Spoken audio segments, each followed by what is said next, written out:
여리고 맞은편 요단 강가 모압 평지에서 여호와께서 모세에게 말씀하여 이르시되 이스라엘 자손에게 말하여 그들에게 이르라.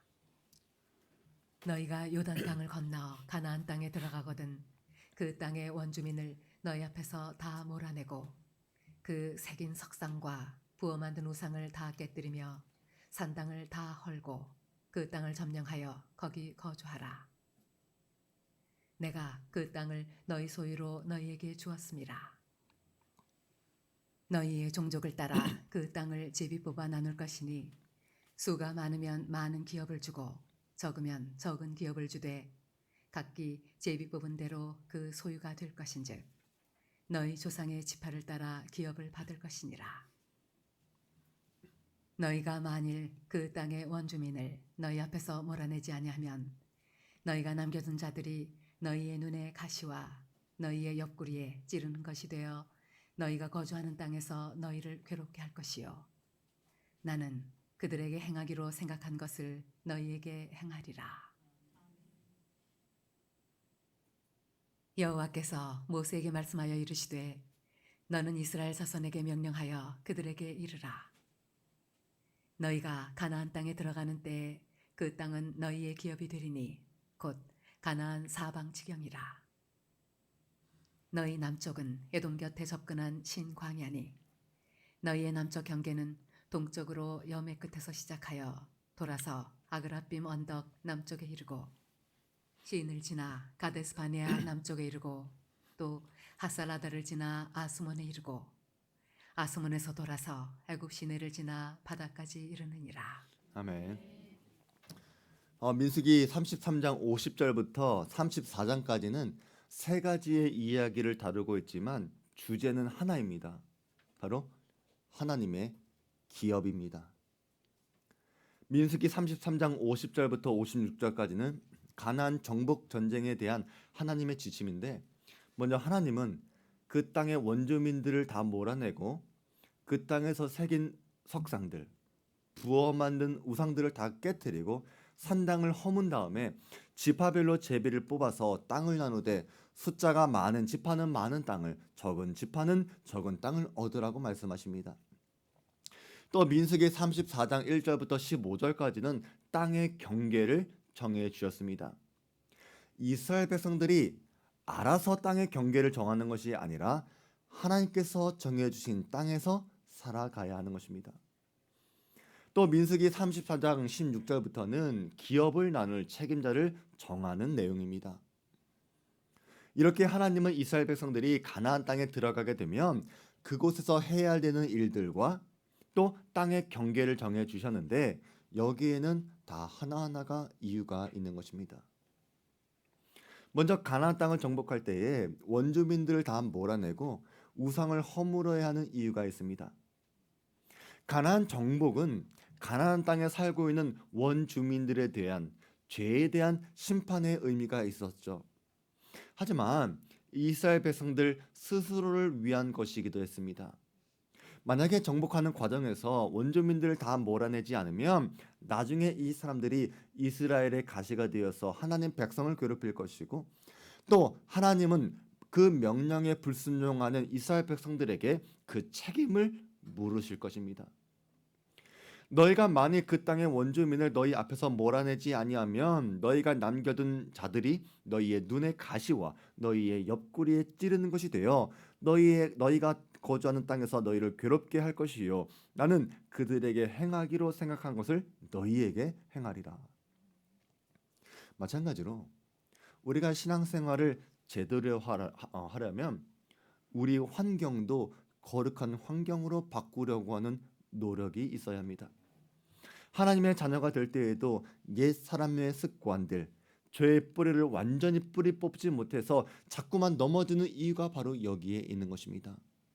그래서 사도 바울이 말하는 결론이 이것입니다. 너희는 유혹의 욕심을 따라 썩어져가는 구습을 따르는 옛 사람을 벗어버리고 오직 너희의 심령이 새롭게 되어 하나님을 따라 의와 진리의 거룩함으로 지으심을 받은 새 사람을 입으라. 그러니까 가나안 정복 전쟁은 하나님이 주도하시는, 또 하나님과 함께하는 죄와 싸우는 영적 전쟁의 의미가 있다는 것입니다. 그런데 이 가나안 정복 전쟁을 정복 신학으로 잘못 적용해서는 안 됩니다. 역사적으로 보면 성경의 신학을 잘못 적용해서 정복 전쟁, 정복 신학으로 왜곡한 적이 너무나 많았습니다. 예를 들어서 십자군 전쟁도 그렇습니다.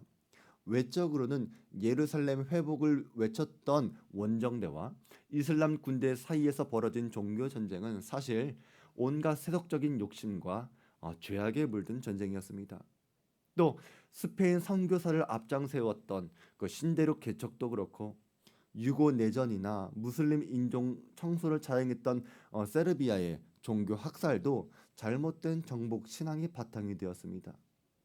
그래서 가나안 정복 전쟁은 피를 부르는 정복으로 이해하는 것이 아니라 회복으로 이해하셔야 합니다.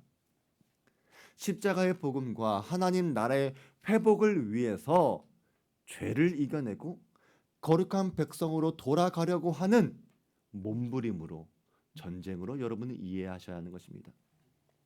가나안 땅에 자리 잡고 있었던 죄의 문화들, 그리고 그 속에서 살아가야 하는 하나님의 백성들이 죄를 이겨내야 하고 거룩하게 살아가기 위한 몸부림이었다. 여러분은 이 가나안 정복 전쟁을 그렇게 이해해 보시기 바랍니다.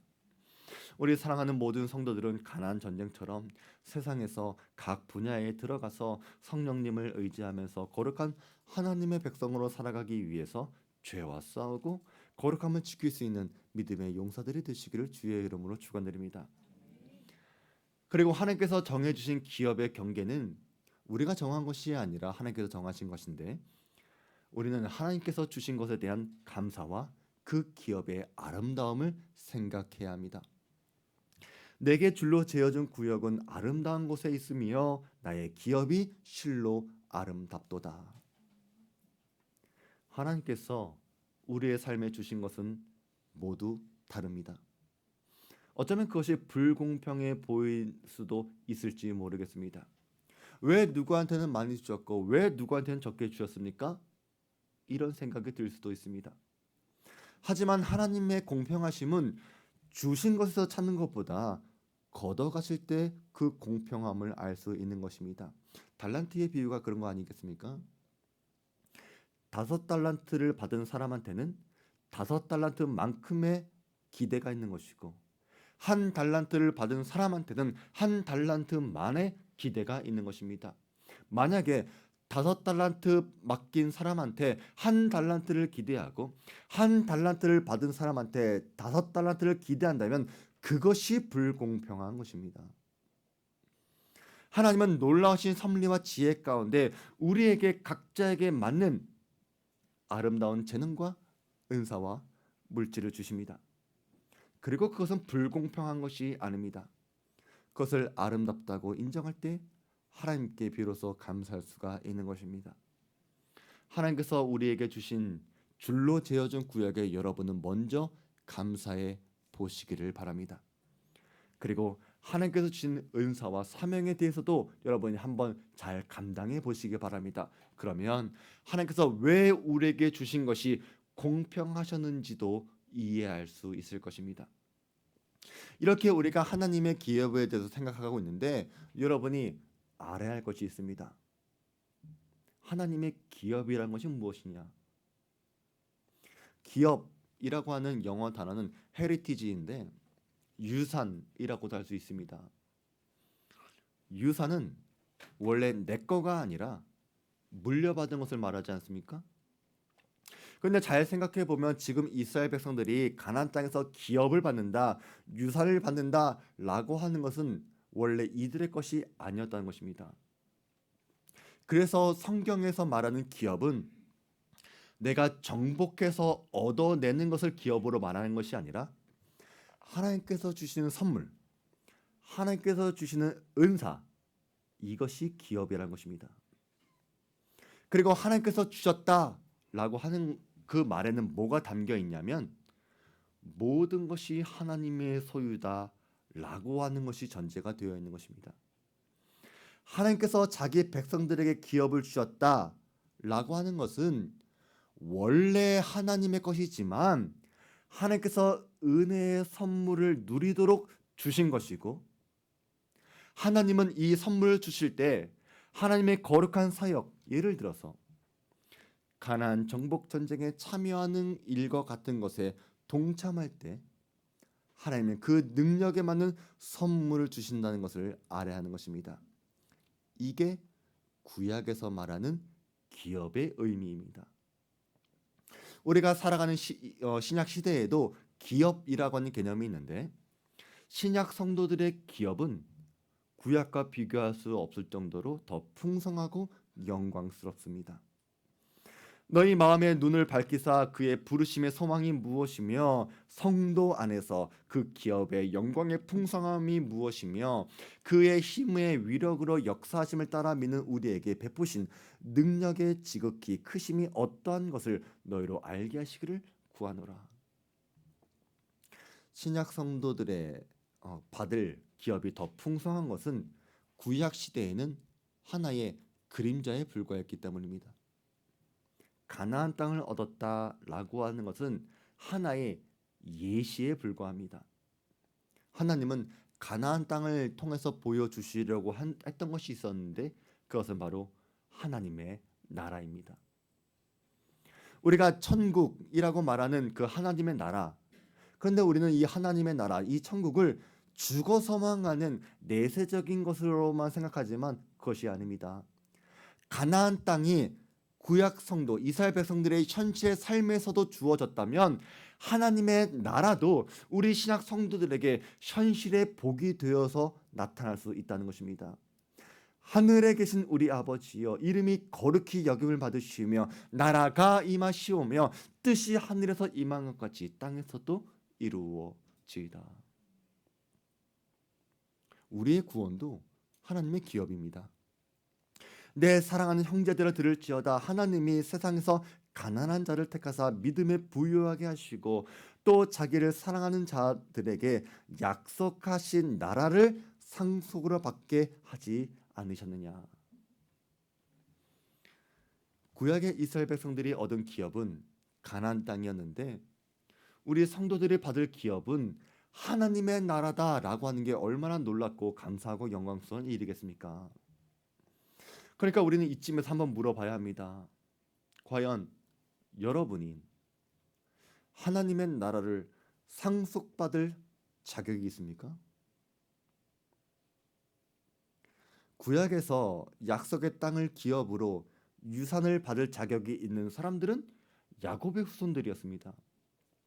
하나님께서 아브라함에게 약속해 주셨기 때문에 아브라함과 이삭과 야곱을 이어서 그 후손들이 유산을 물려받는 것은 그들에게 자격이 있었기 때문입니다. 그렇다면 오늘날 하나님의 나라를 상속받으려면 누가 자격이 있는 사람입니까? 그러면 우리는 단순히 당연하게 이렇게 생각합니다. 하나님의 기업이니까 상속자는 교회겠네? 우리 성도겠네? 이렇게 생각하겠지만 성경은 이 상속자에 대해서 분명하게 말합니다. 이 상속자는 참 이스라엘이시고 하나님의 아들이신 예수 그리스도가 상속자이십니다. 이 모든 날 마지막에는 아들을 통하여 우리에게 말씀하셨으니 이 아들을 만유의 상속자를 세우시고 또 그로 말미암아 모든 세계를 지으셨느니라. 여기서 말하는 아들이 누구입니까? 예수님이십니다. 예수님이 만유의 상속자이십니다. 예수님께서 가르쳐 주신 포도원의 비유도 똑같이 이야기합니다. 그 농부들이 서로 말하되 이는 상속자니 자 죽이자. 그러면 그 유산이 우리의 것이 되리라. 여기서 말하는 이 사람은 아들인 거죠. 그러니까 성경은 하나님의 아들 예수님이 하나님의 적법한 상속자다라고 말하고 있는 것입니다. 그렇다면 우리는 어떻게 상속을 받을 수 있겠습니까? 그게 바로 로마서가 말하는 것입니다. 무릇 하나님의 영으로 인도함을 받는 사람은 곧 하나님의 아들이라. 너희는 다시 무서워하는 종의 영을 받지 아니하고 양자의 영을 받았으므로 우리가 아빠 아버지라고 부르짖느니라.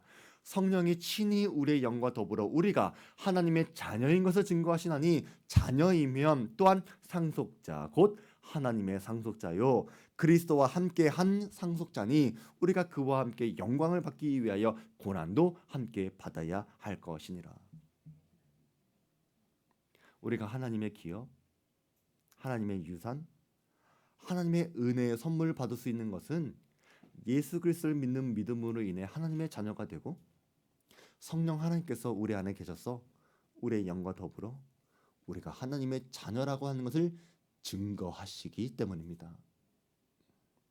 다시 무서워하는 종의 신분에서 하나님의 아들이라고 하는 신분이 바뀌었습니다. 예전에 우리는 오호라 나는 곤고한 사람이로다 이 사망의 몸에서 누가 나를 건져내랴 라고 탄식했었던 사람이었다면 이제는 예수의 피가 우리를 모든 죄에서 깨끗하게 하셨고 불의한 우리를 대신하셨기 때문에 이제 하나님을 아빠 아버지라고 부를 수 있는 하나님의 자녀 하나님의 상속자가 되는 것입니다. 그러므로 내가 이후로는 종이 아니요 아들이니 아들이면 하나님으로 말미암아 유업을 받을 자니라. 그런데 사도 바울은 우리가 하나님의 상속자로서 영광을 받지만 고난도 있다고 말합니다. 자녀이면 또한 상속자 곧 하나님의 상속자요 그리스도와 함께한 상속자니 우리가 그와 함께 영광을 받기 위하여 고난도 함께 받아야 할 것이니라. 여기서 말하는 고난, 그게 바로 오늘 본문에서 말하는 가나안 정복 전쟁과 같은 것입니다. 하나님의 은혜의 선물, 하나님의 기업은 은혜로 주신 것입니다.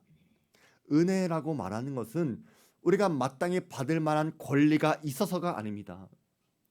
하나님께서 주권적으로 자기 백성들에게 주신 것이기 때문에 은혜입니다. 하지만 은혜를 누리는 삶을 살아가려면 우리도 해야 하는 책임이 있고 우리가 해야 하는 고난도 있고 우리의 역할도 우리의 의무도 있다는 것입니다. 혹시 여러분 뭐 경품 이런 거에 당첨돼 본 적 있으십니까? 왜 우리는 그런 뜻밖의 선물도 받지 못하고 살아가고 있어요? 경품, 비싼 자동차부터 해가지고 전자제품까지 경품 행사들이 많지 않습니까? 근데 거기에 보면 조그만 문구로 이렇게 써 있어요. 뭐라고 써 있어요?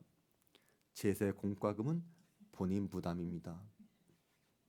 소득이 있는 곳에 세금이 있는 진리처럼 경품이라고 하더라도 그런 소득에 대해서 세금을 내지 않습니까? 로또 같은 복권도 그래요. 3억을 초과하는 수령액에 대해서는 33%의 세금을 내지 않습니까? 그러면 여러분 경품이 당첨되거나 로또에 당첨된다고 했을 때 그게 여러분이 뭐 착하게 살아가지고 되는 거예요? 뭐 어떤 공로 때문에 주는 공로상이에요? 아니잖아요. 그냥 은혜예요, 은혜. 자격이 없는데. 근데 그렇다고 해서 여러분이 당첨됐어요. 근데 세금 내는 게 싫어서 경품도 거절하고 당첨금도 거절할 거예요? 아니잖아요. 여러분 그 제세 공과금 내는 것을 여러분 희생이라고 헌신이라고 말합니까? 물론 당장 세금을 내려고 하면 돈을 만들어야 되는 사람들이 있으니까 그것이 부담되긴 하겠죠. 하지만 그 부담은 소망이 있는 부담 아닙니까? 마찬가지입니다. 신앙생활을 한다는 거. 그래서 우리가 살아가면서 또 다른 모습의 가난 정복 전쟁이 있겠지만 그렇다고 여러분들은 이 고난 때문에 이 부담 때문에 이 책임 때문에 여러분의 장래의 소망을 포기하지 말라는 것입니다. 생각하건대 현재의 고난은 장차 우리에게 나타날 영광과 비교할 수 없도다. 그래서 히브리서 기자는 우리가 살아가는 이 세상의 삶에 대해서 이렇게 권면을 합니다. 그러므로 우리가 흔들리지 않는 나라를 받았은즉 은혜를 받자. 이로 말미암아 경건과 두려움으로 하나님을 기쁘시게 섬길지니. 현재 삶이 고단하고 또 죄와 싸워야 하는 전쟁 같은 삶에도 불구하고 우리가 계속해서 신앙생활을 해야 되는 이유, 날마다 주님을 붙잡고 성숙하고 성화의 길을 걸어가야 되는 이유, 그것은 우리가 하나님의 자녀로서 유산을 물려받았고 하나님의 은혜를 누리고 있는 사람들이기 때문입니다. 그래서 우리는 지난 민수기를 뒤돌아보면서 나의 신앙과 삶에 적용해 봐야 합니다. 우리가 본 것처럼 광야의 이스라엘 백성들한테 가장 힘든 게 무엇이었습니까? 하나님께서 주실 가나안 땅을 믿음의 눈으로 바라보는 것이었습니다. 그 기업이 믿음의 눈에 보이지 않을 때 넘어졌습니다. 왜 눈에 보이지 않았습니까? 눈 앞에 보이는 가난한 사람들 때문에, 장애물 때문에, 두려움 때문에, 도전들 때문에, 열악한 환경 때문에 이 모든 것이 믿음의 눈을 가리웠고 사람들은 그 안에서 우울하고 위축되고 낙심돼서 불평하거나 원망했기 때문입니다. 우리도 그렇습니다. 오직 의인은 믿음으로 말미암아 살리라. 이 말씀처럼 우리 성도들도 하나님의 나라를 믿음으로 말미암아 바라보며 살아가야 합니다. 어떤 일과 사람과 상황과 환경이 우리를 두렵게 만든다고 하더라도 하나님의 자녀들을 위한 풍성한 영광의 기업이 있기 때문에 우리는 광야의 길을 계속 걸어가야 되는 것이고 가나안 전쟁을 해야 된다는 것을 알고 살아가는 것입니다. 그게 성도의 삶입니다. 우리는 날마다 믿음으로 보는 삶을 위해 기도하셔야 합니다. 너희 마음의 눈을 밝히사 그의 부르심의 소망이 무엇이며 성도 안에서 그 기업의 영광의 풍성함이 무엇이며 여러분의 눈이 밝아져서 하나님의 기업의 영광의 풍성함을 볼 수 있다면 부르심의 소망에 따라 살아갈 수 있을 것입니다. 혹 우리의 삶에 부르심의 소망도 보이지 않고 영광의 풍성함도 보이지 않는다면 우리의 마음의 눈을 밝혀주셔서 이 세상의 영광을 비웃을 수 있는 그런 삶이 되게 해달라고 기도할 수 있는 우리 사랑하는 모든 믿음의 주안교회 성도들 되시기를 주의 이름으로 축원드립니다.